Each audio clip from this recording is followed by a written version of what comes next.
Hello everyone, I hope তোমরা সবাই ভালো আছো। আমরাও ভালো আছি। বেশ কয়েকদিন আগে গিয়েছিলাম আমার ভাইয়ের কলেজে।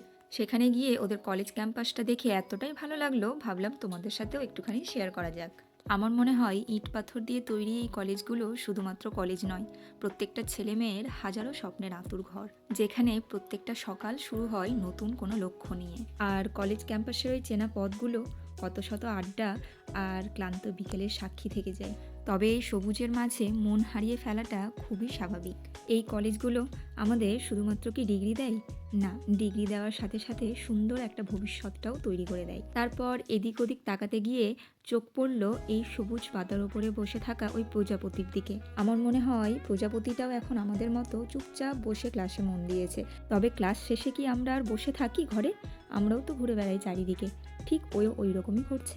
তারপর চারিদিকে ঘুরতে ঘুরতে হঠাৎ করে চোখ পড়ল এই লজ্জাবতী গাছের দিকে। এই প্রথমবার আমি লজ্জাবতী গাছকে এতটা কাছ থেকে দেখছি। প্রকৃতির কি অদ্ভুত মায়া!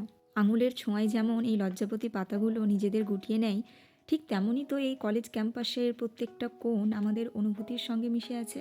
জানো তো, মাঝে মাঝে মনে হয় জীবনটাও তো এই বাগানের গাছগুলোর মতোই, যত্ন আর ভালোবাসার সাথে একটু একটু করে বেড়ে ওঠে। কখনো বা এই কাঁচা লঙ্কার মতো ঝাল, কখনো বা মিষ্টি, আবার কখনো ফুলের মতো সুন্দর হয় আমাদের জীবনটাও।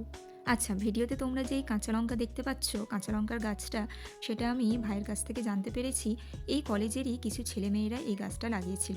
তারা কিন্তু আজ আর এই কলেজে নেই, তারা আসেও না, লঙ্কা গাছের দিকে তাকায়ও না, এই লঙ্কা তারা খায়ও না, কিন্তু তারা যে ভালোবেসে গাছটা লাগিয়েছিল এটাই তো থেকে গেল স্মৃতি হিসাবে। যাকে তারপর আরও অনেক রকম ফুল ফলের গাছ দেখতে দেখতে হঠাৎ করেই চোখ পড়ল এই পটলের মতো দেখতে একটা ফলের ওপর।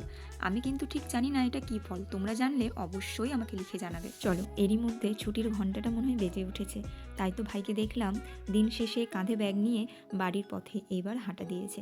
এখন শুধুমাত্রই এই কলেজে থেকে গেল এক রাশ স্মৃতি, এই ক্যাম্পাসের মায়া আর বন্ধুত্বের টান বোধহয় সারা জীবন থেকে যাবে এইভাবেই। চলো তবে আমিও তোমাদের কাছে আজকের মতো ছুটি নিলাম। দেখা হবে নতুন কোনো একটা ভিডিওর সাথে। সবাই ভালো থেকো, বাই।